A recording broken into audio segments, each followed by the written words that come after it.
ৰাইজক দিয়া প্ৰতিশ্ৰুতিখিনি আমি আখৰে আখৰে পালন কৰিম।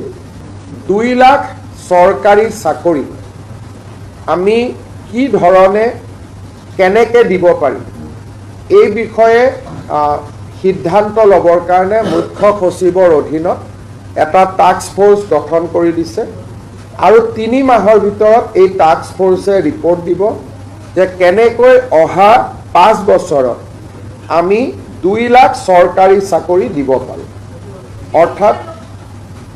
অৰ্থাৎ মুখ্য সচিব ডাঙৰীয়াই প্ৰতিটো বিভাগৰ লগত কথা পাতি চৰকাৰী বা চৰকাৰৰ দ্বাৰা নিয়ন্ত্ৰিত বিভিন্ন কৰ্পোৰেশ্যন,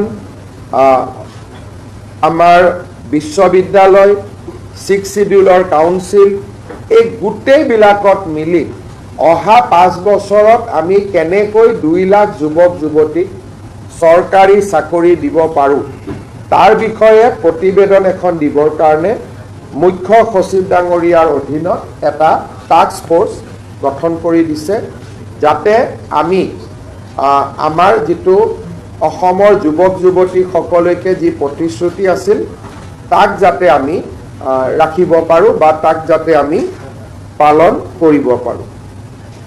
আজি আমাৰ কেবিনেটে পৰা জনজাতীয় লোকসকলক both hills and tribe plains জনজাতীয় লোকসকলক UCCৰ আওতাৰ পৰা বাহিৰত ৰখা হ'ব আৰু এই UCCখনে কোনো ধৰণৰ ধৰ্মীয় ৰীতি নীতি, কাষ্টমছ, ট্ৰেডিশ্যন এইকেইটাকো UCCৰ আওতাৰ পৰা সম্পূৰ্ণ বাহিৰত ৰখা হৈছে।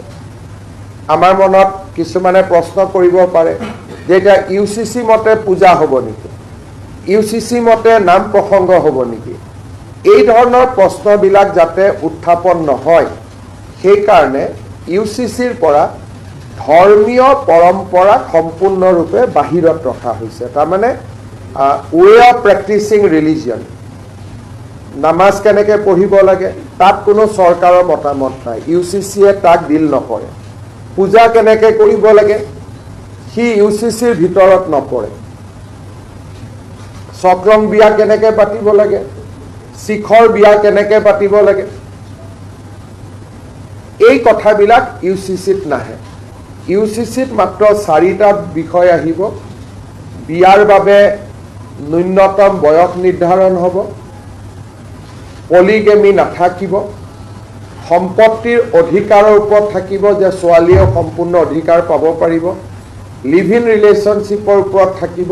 এই ধৰণে ধৰ্মীয় পৰম্পৰাক কোনো ধৰণে হস্তক্ষেপ নকৰাকৈ আন বিষয়সমূহতে UCC আহিব, যেনেকৈ এটাতকৈ অধিক বিয়া নকৰোৱা, সম্পত্তিৰ অধিকাৰ ছোৱালীলৈকে আগবঢ়োৱা, আমাৰ মেৰেজত কম্পালচৰি ৰেজিষ্ট্ৰেশ্যন প্ৰয়োজন বা বিবাহ বিচ্ছেদৰ নিয়ম কেনেকুৱা হ'ব। গতিকে UCCত এটা স্পষ্টীকৰণ হিচাপে মই আগবঢ়াইছোঁ যে জনজাতীয় লোকসকলক এই UCCৰ আওতাৰ সম্পূৰ্ণ বাহিৰত ৰখা হ'ব আৰু ধৰ্মীয় ৰীতি নীতি পৰম্পৰা সি হিন্দুৱে হওক, ইছলামৰে হওক, খ্ৰীষ্টিয়ানৰে হওক বা কাষ্টমাৰী নীতিয়ে হওক, এইবিলাক UCCৰ ভিতৰত নাহে। অৰ্থাৎ আগতে যেনেকৈ চলি আছিল সেইবিলাক তেনেকৈ চলি থাকিব। ই UCCৰ ছাবজেক্ট মেটাৰ নহয়। ৰিচুৱেলছ, কাষ্টম, ধৰ্মীয় ৰীতি নীতি UCCৰ ভিতৰত নপৰে। তৃতীয়তে, আজি আমাৰ কেবিনেটে 2 লাখ চৰকাৰী চাকৰি আমি কি ধৰণে কেনেকৈ দিব পাৰিম এই বিষয়ে সিদ্ধান্ত ল'বৰ কাৰণে মুখ্য সচিবৰ অধীনত এটা টাস্ক ফ'ৰ্চ গঠন কৰি দিছে আৰু 3 মাহৰ ভিতৰত এই টাস্ক ফ'ৰ্চে ৰিপৰ্ট দিব যে কেনেকৈ অহা 5 বছৰত আমি 2 লাখ চৰকাৰী চাকৰি দিব পাৰোঁ। অৰ্থাৎ মুখ্য সচিব ডাঙৰীয়াই প্ৰতিটো বিভাগৰ লগত কথা পাতি চৰকাৰী বা চৰকাৰৰ দ্বাৰা নিয়ন্ত্ৰিত বিভিন্ন কৰ্পোৰেশ্যন,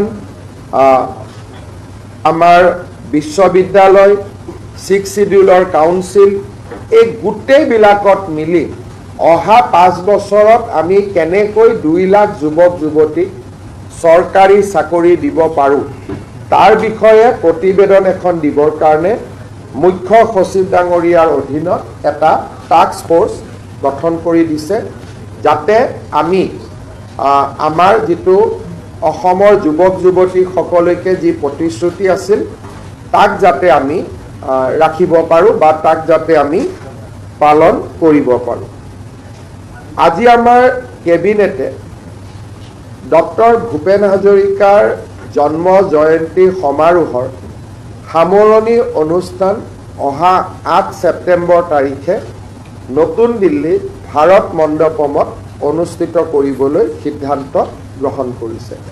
অৰ্থাৎ আমাৰ যি বৰ্ষজোৰা ভূপেন হাজৰিকাৰ জন্ম জয়ন্তী আমি উদযাপন কৰি আছোঁ তাৰ সামৰণি অনুষ্ঠান 8 ছেপ্টেম্বৰ তাৰিখে নতুন দিল্লীৰ ভাৰত মণ্ডপমত অনুষ্ঠিত কৰিবৰ বাবে সিদ্ধান্ত গ্ৰহণ কৰিছে।